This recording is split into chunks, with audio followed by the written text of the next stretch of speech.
एक बार फिर से स्वागत है बेटा आपका हमारे चैनल लेखांकन विद्यापीठ।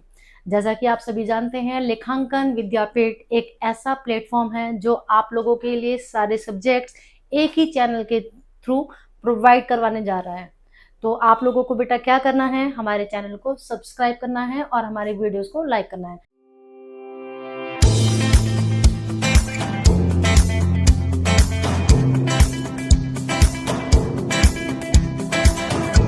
I am Ritu Sharma, having 18+ experience in my teaching field. और जैसा कि आप सभी जानते हैं कि हम लोग यहाँ पर 9th क्लास का फिजिक्स का चैप्टर 1 दैट इज मोशन वो कर रहे हैं। इससे पहले बेटा हम लोग आपको 2 वीडियोस प्रोवाइड करवा चुके हैं इस चैप्टर की। आई होप आप लोगों ने देख लिया है। और किसी भी बच्चे को कोई भी क्वेरी है तो बेटा मैं हर वीडियो में आपसे यही बोलती हूँ कि अगर आपको कोई भी क्वेरी है तो आप लोग हमें कमेंट सेक्शन में कमेंट कर सकते हैं। This is the base of our physics, you know, कि मोशन वाला जो चैप्टर है वो केवल यही नहीं कि चलो जी जैसे तैसे करके चैप्टर निकल गया, इट्स ओके। इस चैप्टर में जो हम इक्वेशंस या जो हम फिजिकल टर्म्स के रिगार्डिंग पढ़ेंगे वो हमें फिजिक्स के फर्दर आगे जितने भी तीनों चारों चैप्टर्स हैं ना बेटा उसमें काम में आने वाले हैं। तो चलिए स्टार्ट करते हैं। लास्ट टाइम हम लोगों ने क्या किया था, हम लोगों ने motion, rest, distance, displacement, uniform motion and non uniform motion के बारे में पढ़ा। अब यहाँ पर ये देखिए आज का जो हमारा टॉपिक है, although I have already told you about these physical quantities or these physical definitions, yet I have written this। अब मैंने आपके लिए यहाँ पर लिख दिए हैं क्योंकि यहाँ से 1 मार्कर क्वेश्चन जो है वो बेटा आपके लिए आ सकता है। फिजिकल क्वांटिटी बेटा, तो मैंने आपको लास्ट टाइम भी बताया था फिजिकल क्वांटिटी होती क्या चीज है, कि physical quantity is a characteristic और प्रॉपर्टी ऑफ एन ऑब्जेक्ट और system that can be measured और क्वांटिफाइड। मतलब कि हम लोग आम भाषा में इसको कैसे समझ सकते हैं, हम लोग फिजिक्स में जिन भी चीजों के बारे में बात कर रहे हैं जिनको कि हम मेजर कर सकते हैं, ऐसे टर्म्स या ऐसे क्वांटिटीज को बोला जाता है फिजिकल क्वांटिटी। और जैसे इसके एग्जाम्पल हैं बेटा, हमारा डिस्टेंस हो गया हमारा, ठीक है, डिस्प्लेसमेंट, अभी आगे पढ़ेंगे स्पीड, वेलोसिटी एक्सेट्रा। ओके, तो last time I have already told you कि फिजिकल क्वांटिटी जो है उनको डिस्क्राइब करने के लिए हमें किन किन चीजों की जरूरत पड़ती है। इसके अकॉर्डिंग 2 तरीके की होती है, scalar quantity and the vector quantity. Scalar quantity are those quantities it has only magnitude, जिनको डिस्क्राइब करने के लिए सिर्फ हमें मैग्नीट्यूड मतलब कि एक न्यूमेरिकल वैल्यू की जरूरत है। फॉर एग्जांपल डिस्टेंस हो गया हमारा, टाइम हो गया एंड टेम्परेचर। वेक्टर क्वांटिटी, इसको डिस्क्राइब करने के लिए आपको मैग्नीट्यूड के साथ साथ डायरेक्शन भी बतानी पड़ेगी। जैसे कि डिस्प्लेसमेंट, कि डिस्प्लेसमेंट की भैया इधर से इधर गए थे, राइट से लेफ्ट गए, लेफ्ट से राइट गए और अब मेरी पोजीशन में इतना चेंज आ गया, तो वहां पर आपने डायरेक्शन भी बताई। या दूसरा इसका एग्जांपल है, आप लोगों ने देखा होगा कि जब कभी भी हम लोग विंड से रिलेटेड न्यूज सुनते हैं या पढ़ते हैं तो वहां पे साथ में डायरेक्शंस मेजर मेंशन की जाती है ना। न्यूज़पेपर में आप लोग पढ़ते हो कि जी आज की डायरेक्शन में, आज जो है जो विंड है हमारी वो नॉर्थ टू ईस्ट ब्लो करेगी इतनी स्पीड से, है ना, प्रिडिक्शन पहले ही कर दी जाती है, वेदर रिपोर्ट में दे रखा होता है। तो ऐसे कोई भी फिजिकल क्वांटिटी जिसको डिस्क्राइब करने के लिए हमें उसकी न्यूमेरिकल वैल्यू मींस मैग्नीट्यूड के साथ साथ डायरेक्शन भी मेंशन करनी पड़े, अदरवाइज उसका जो डिस्क्रिप्शन है वो इनकम्प्लीट होगा, उनको बोलते हैं हम लोग वेक्टर क्वांटिटी एंड वेलोसिटी। अब ये बहुत ही ज्यादा इंपॉर्टेंट टॉपिक है बेटा। मैंने आपको क्या बताया था या ऑलरेडी आप लोग पढ़कर आ चुके हैं कि स्पीड क्या होती है, speed is equal to distance upon time. ठीक है, 6 ऑनवर्ड्स हम लोग पढ़ते आ रहे हैं कि जी स्पीड का फॉर्मूला होता है डिस्टेंस अपॉन टाइम। अब अगर इसी स्पीड में साथ में डायरेक्शन मेंशन हो जाए कि भाई उसमें डायरेक्शन भी दे रखी है, तो वो हो जाएगा मेरा velocity. Velocity is the rate of change of displacement of an object with respect to time in a given direction. तो स्पीड एंड वेलोसिटी में डिफरेंशिएट करने के लिए 2 मार्क का क्वेश्चन आता है। एंड नंबर 2 वेलोसिटी अभी हमने पढ़ी है, तो नेक्स्ट आ गया हमारा एवरेज वेलोसिटी। एवरेज वेलोसिटी वाला जो टॉपिक है बेटा थोड़ा वो हम बाद में कंसिडर करेंगे। अभी बात आ जाती है हमारी स्पीड विद डायरेक्शन। तो स्पीड विद डायरेक्शन अभी मैंने आपको बताया कि उस फिजिकल टर्म का नाम हो जाता है वेलोसिटी, है ना। स्पीड क्या थी? स्पीड थी मेरी डिस्टेंस अपॉन टाइम, और जब इसके साथ मेरा मतलब कि किसी भी ऑब्जेक्ट का डिस्टेंस या डिस्प्लेसमेंट जो है वो पर्टिकुलर कितने टाइम में हुआ और उसमें अगर डायरेक्शन भी मेंशन है तो वो मेरी हो गई थी वेलोसिटी। तो एवरेज वेलोसिटी निकालने का जो फॉर्मूला है बेटा, that is initial velocity plus final velocity upon 2। Means क्या होता है ये कि जैसे कि हम लोगों ने लास्ट टाइम पढ़ा था कि एवरेज स्पीड मेरी, अब एवरेज स्पीड देखो क्या था। एवरेज स्पीड थी मेरी कि the average speed of an object is the total distance travel divided by the total time taken. इसका मैं एग्जांपल आपको देकर समझाती हूँ। एक तो हमें पता है स्पीड, मान लो जी मैं अपने घर से स्कूटी चलाकर स्कूल तक पहुंची, ठीक है, या इंस्टीट्यूट तक पहुंची, तो मैंने अपनी स्कूटी की से कितने टाइम में कितने डिस्टेंस कवर करी। यहां से मेरे ये जो दोनों फिजिकल क्वांटिटी हैं डिस्टेंस एंड टाइम, ये मेरे को एक थर्ड फिजिकल क्वांटिटी स्पीड के बारे में इंफॉर्मेशन देते हैं। सपोज मैंने डिस्टेंस ट्रेवल की है बेटा 100 किलोमीटर, ठीक है, एंड मुझे टाइम लगा वहां पर कितना, 1 आवर। ओके, तो मेरी स्पीड कैसे निकलेगी बेटा, हमने फॉर्मूला पढ़ा था speed is equal to distance upon time, तो ये हो गया जी 100 किलोमीटर पर आवर। वैसे इतनी स्पीड से कोई नहीं चलाता, मेरे जैसा तो बिल्कुल भी भूल कर नहीं चला सकता, सिर्फ हमने अज्यूम कर लिया। अज्यूम करने में क्या जाता है जी, ठीक है। वैसे तो मैं 20 से 30 की स्पीड मैंने आज तक नहीं चलाई होगी कभी, लेकिन यहाँ पर जो है 100, क्योंकि भाई अज्यूम कर रहे हैं, अज्यूम करने में तो अपने आप को राजा भी समझ सकता है। अब बात आ गई एवरेज स्पीड की। जब कभी हमें बहुत सारी स्पीड दे रखी है, ठीक है, और अलग अलग टाइम दे रखा है, और मुझे निकालने, जब आप बताओ कि इसकी कैसे स्पीड निकालोगे। फॉर एग्जाम्पल आप लोगों ने सबने ट्रेन में ट्रेवल किया है, ठीक है, तो जब हम ट्रेन में ट्रेवल करते हैं तो हम क्या देखते हैं कि ट्रेन की स्पीड कभी ज्यादा कभी कम, कभी ज्यादा कभी कम हो जाती है, लेकिन वो पर्टिकुलर अपने डेस्टिनेशन पर जो टाइम फिक्स होता है उतने में हमें पहुंचा देती है। तो इस केस में हमने क्या देखा, इस केस में निकाली जाती है एवरेज स्पीड। क्लियर? तो एवरेज स्पीड का फॉर्मूला हो गया बेटा total distance upon total time taken. Simple है, स्पीड का फॉर्मूला था speed is equal to distance upon time, और ये क्या बन गया, एवरेज स्पीड है तो एवरेज टोटल डिस्टेंस और ये टोटल टाइम। क्लियर? बहुत ही इजी सा कॉन्सेप्ट है हमारा, आई होप आपको समझ में आ गया है। अब इसके यहाँ पर देखिए एक क्वेश्चन है यहाँ पर, and this is very very important question. An object travels 16 meter in 4 seconds and then another 16 meter in 2 seconds. What is the average speed? अभी हमने आपको क्या बताया कि एवरेज स्पीड का फॉर्मूला है total distance.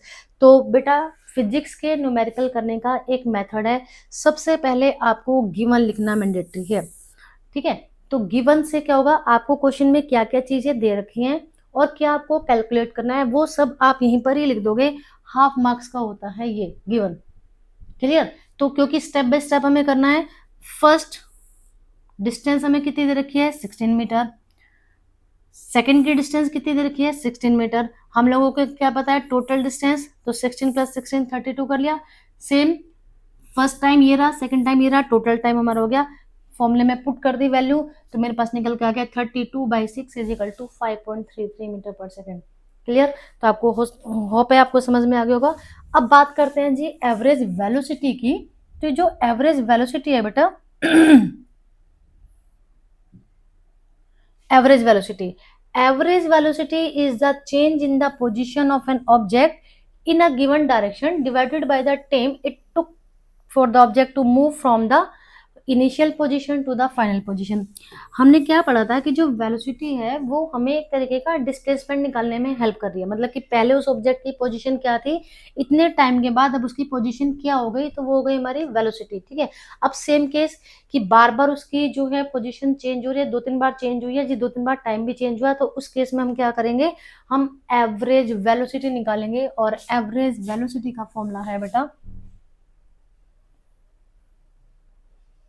This is initial velocity मतलब कि जो पहले वाली स्पीड थी, अब जो दूसरे वाली स्पीड है उसको हम 2 से डिवाइड कर दें। अब देखो आपके एनसीईआरटी की बुक में क्वेश्चन गिवन है और ये क्वेश्चन कई बार एज इट इज ही एग्जाम में देखा जाता है कि Usha swims in a 90 metre long pool, she covers 180 metre in 1 minute. Usha ने स्विमिंग पूल में वो स्विमिंग कर रही है, 90 मीटर का लंबा पूल है, उसने क्या किया, she covers 180 metre in 1 minute by swimming pool. Obvious सी बात है कि पहले गई फिर वापस आई, ठीक है जी। तो अब आपको क्या निकालना है, average speed and average velocity. Average speed का फॉर्मूला हमने पढ़ा था total distance upon total time. तो टोटल डिस्टेंस है 180, टाइम दिया था 1 minute, it means because the SI unit of time is second, so we have to convert the time into seconds. This is 60 second. फॉर्मूले में put कर दी value तो निकल कर आ गया 3 मीटर पर सेकेंड। क्लियर। अब एवरेज वेलोसिटी हमने क्या पढ़ी थी कि एवरेज वेलोसिटी के दो फॉर्मूले हैं बेटा। ये हमारा डिस्प्लेसमेंट अपॉन टाइम भी होता है, अपॉन टाइम, ठीक है। तो यहाँ पर डिस्प्लेसमेंट तो हमारी 0 हो गई, क्यों, क्योंकि वो 90 किलोमीटर चलकर गई, 90 किलोमीटर ही वापस आ गई। तो जहां से वो चलना शुरू किया था वापस ही वो वहीं पर आ गई, 90 माइनस 90 0। तो एवरेज वेलोसिटी हो गई displacement upon time that is 0 metre per second. Clear. तो यहाँ से कॉन्सेप्ट से न्यूमेरिकल्स आते हैं बेटा आपको करने के लिए।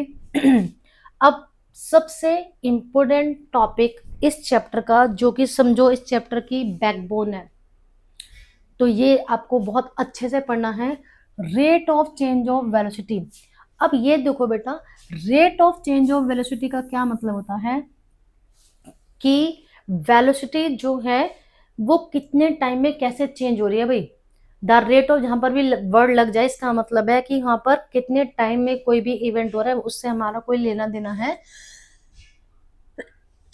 इस rate of change of velocity को एक पर्टिकुलर नाम दिया गया है, दैट इज एक्सेलरेशन। ठीक है जी। अब ये एक्सेलरेशन की डिफाइन देखते हैं। is defined as the rate at which the velocity of an object changes over time। नाम से ही पता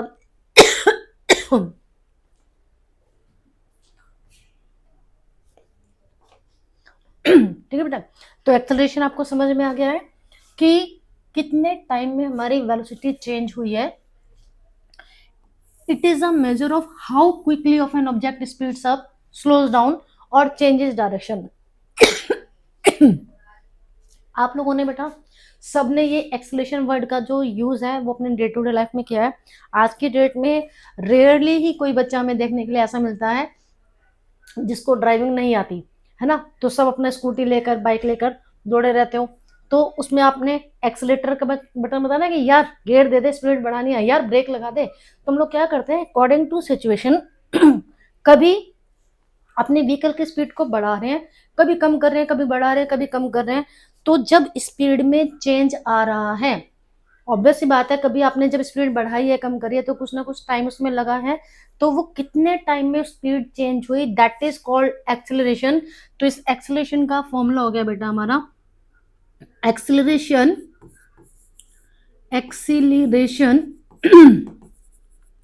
is equal to final velocity minus initial velocity upon time, and you have to learn it। means A is equal to V minus U upon T। Physics में हम लोग initial velocity को U से represent करते हैं बेटा, और final velocity को V से, और always T is used to denote time. Clear. तो यहां से अब आपको बहुत सारे न्यूमेरिकल्स निकल कर आएंगे जो कि एग्जाम में आते ही आते हैं। चलिए अब नेक्स्ट करते हैं। देखो जी, अब एक क्वेश्चन दे रखा है कि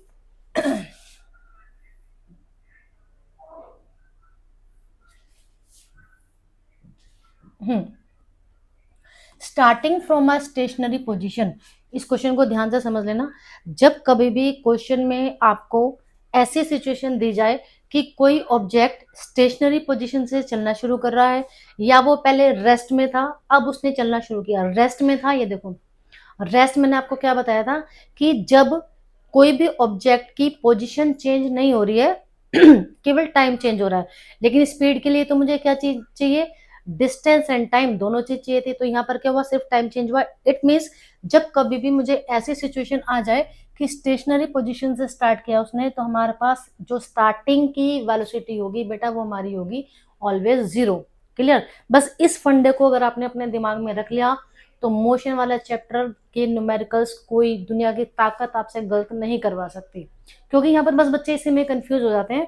हमें सिर्फ दो चीजें ध्यान रखनी है जी, कि अगर स्टार्टिंग में वो रेस्ट में था उसके बाद चलना शुरू कराए तो u is equal to zero, stationary position में था u is equal to zero, अगर ब्रेक लगाने के बाद वो आगे जाकर रुक गया v is equal to zero. ठीक है, तो सिर्फ ये बात है, अगर जिस बच्चे को समझ में आ गई उसके लिए मोशन वाला चैप्टर कुछ भी मायने नहीं रखता। तो यहाँ पर क्या बोला कि भाई starting from a stationary position Rahul pedals his bicycle to attain a velocity of 6 metre per second in 30 second. Rahul नाम का कोई बच्चा है, ठीक है, पैडल मार रहा है अपने साइकिल पे, तो और उसने स्टेशनरी पोजीशन से स्टार्ट किया था पहले और पैडल मारने के बाद ऑब्वियसली बात है एक्सेलरेशन हो गया, स्पीड बढ़ गई भाई, तो अब उसकी स्पीड हो गई इतनी। देन ही अप्लाइज ब्रेक्स, उसके बाद उसने ब्रेक लगा दी and that the velocity of the bicycle becomes down to 4 metre per second in the next 5 second.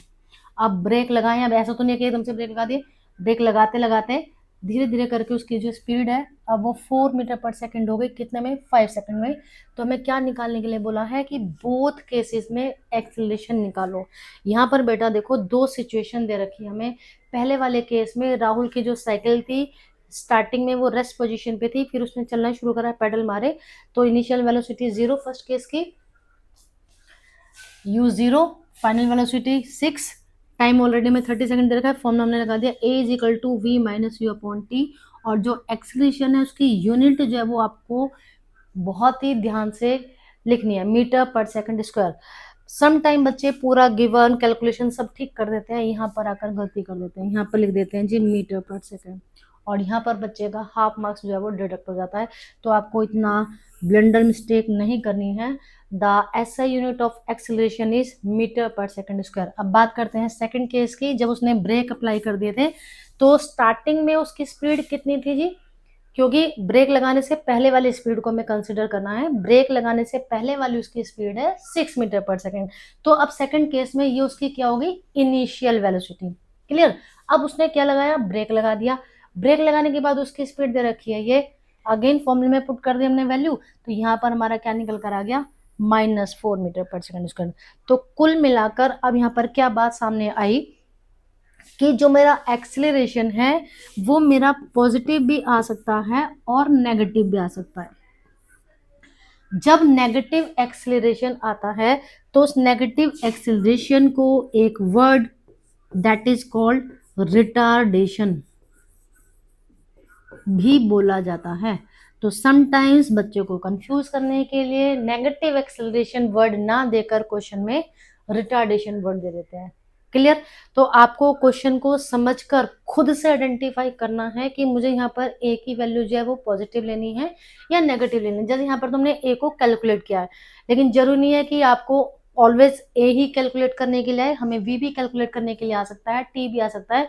But अगर स्पीड पहले ज्यादा थी बाद में कम हो गई है, इट मीन्स वहां पर आपकी ए की वैल्यू हमेशा नेगेटिव आनी चाहिए। तो आप वहां से अपना क्वेश्चन खुद से वेरीफाई कर सकते हो कि जी हाँ मैंने क्वेश्चन ठीक से किया है या नहीं। ठीक है। अब देखो जी नेक्स्ट क्वेश्चन यहाँ में दे रखा है ये आपको खुद से सॉल्व करना भी। ये देखो क्या है, होमवर्क का क्वेश्चन है आपका। ठीक है, वैसे मैं थोड़ा सा यहाँ पर समझा देती हूँ। अब बस decreases its speed from 80 kilometre to 60 kilometre per our in 5 second, find the acceleration of the bus. तो यहाँ पर बेटा जो आपको ध्यान देने वाली बात है वो क्या है, जैसे कि मैंने आपको बताया था सबसे पहले हमें लिखना होता है गिवन। ठीक है, इनिशियल वेलोसिटी u कितनी दे रखी है यहाँ पर, 80 किलोमीटर पर आवर। अब देखो जी एक सिंपल सा फंडा, because I have already told you and you have to learn it, the SI unit of speed is metre per second. तो whenever the speed is given into kilometre per hour, you have to convert it into its SI unit, that is metre per second. ये fix है जी, ठीक है। इसके लिए बार बार आपको कोई बताने के लिए नहीं आएगा कि स्पीड मेरी किलोमीटर पर आवर में दे रखी है, मुझे इसको मीटर पर सेकंड में कन्वर्ट करना है। तो मैंने क्या करना है, अब इसके लिए ज्यादा लंबी कैलकुलेशन ना करके आप क्या करोगे, जब कभी भी आपको कोई भी वैल्यू किलोमीटर पर आवर में दे रखी है, वो वैल्यू पुट करी, multiply by 5/18।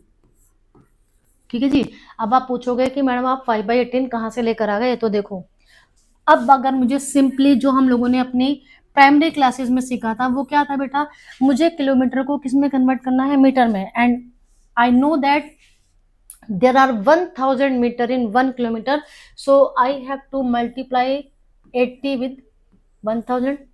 Clear. Now hour, hour को मुझे किस में कन्वर्ट करना है, सेकंड में। There are 3600 seconds in 1 hour, this is 3, ठीक है, 3600। अब अगर मैं इसको कैलकुलेट करती हूँ, 20 से मैंने 20 डिडक्ट कर दी, मेरा 2 5 जा एंड 2 18 जा, आ गया 5/18। तो बार बार आपको इतनी लंबी चौड़ी कैलकुलेशन ना करके सिंपली क्या कर लोगे आप, मल्टीप्लाई बाई 5/18। तो अब यहाँ पर इसको सॉल्व करो जी, कितना आ गया, 2 के टेबल से कट कर दिया हमने 40, ठीक है। ये आ गया मेरा 200/9 मीटर पर सेकेंड। अब यहाँ पर आपको दो चीजें हैं कि या तो आप इसको डायरेक्टली यहाँ पर अभी डेसिमल में कर लो, क्योंकि मैंने आपको बोला है कि ये आपका होमवर्क का क्वेश्चन है और आप लोग मुझे कमेंट सेक्शन में इसका आंसर देंगे। मैं सिर्फ आपको मेथड बता रही हूँ, कैलकुलेट आप लोग खुद से करोगे। तो ये हमारे पास क्या निकल कर आ गया बेटा, u, ठीक है। अब मेरा v कितना दे रखा है v दे रखा है बेटा मेरा 60 किलोमीटर पर आवर। तो अगेन सेम प्रोसेस, इसको मुझे कन्वर्ट करना है मीटर पर सेकंड में, तो 5/18 अगेन 2 के टेबल से कट कर देते हैं, तो ये आ जाएगा मेरा 150/9 मीटर पर सेकंड। क्लियर है जी। नेक्स्ट क्या दिया है जी आपको, टाइम t गिवन है, this is 5 second and you have to calculate a। ये होता है मेरा गिवन, जो चीजें मुझे क्वेश्चन में दे रखी हैं प्लस जो मुझे कैलकुलेट करना है। इसके बाद फॉर्मूला है मेरा a = v - u/t। तो आप लोग इसको सॉल्व करके कमेंट सेक्शन में मुझे इसका आंसर देंगे कि मैडम हमारा ये आंसर आ गया। मेथड मैंने आपको बता दिया है। क्लियर है बेटा। और इसी के बेस पर आपकी एनसीईआरटी की बुक में और भी क्वेश्चंस गिवन है, साथ साथ में आप अगर आपको और क्वेश्चंस चाहिए प्रैक्टिस के लिए, तो हम लोग जो हैं इस वाली वीडियो के बाद आप अगस्त के लास्ट में हम लोग क्या करेंगे, आप लोगों के लिए क्वेश्चन बैंक्स प्रोवाइड करेंगे आप लोगों को। अभी ऑलरेडी आप लोग हम लोगों को इंस्टाग्राम पर बेटा ज्वाइन कर सकते हैं, टेलीग्राम पर आप लोगों को नोट्स मिल जाएंगे, ठीक है। और हम लोगों की पूरी कोशिश है कि हम आपके लिए स्टडी को बहुत ही ज़्यादा ईजियर बनाएं। चले जी, अब नेक्स्ट उस पर आ जाते हैं हमारा। देखो यहाँ पर अब आपकी बुक में ग्राफिकल रिप्रेजेंटेशन ऑफ मोशन, कुछ ग्राफ्स की पिक्चर दे रखी है।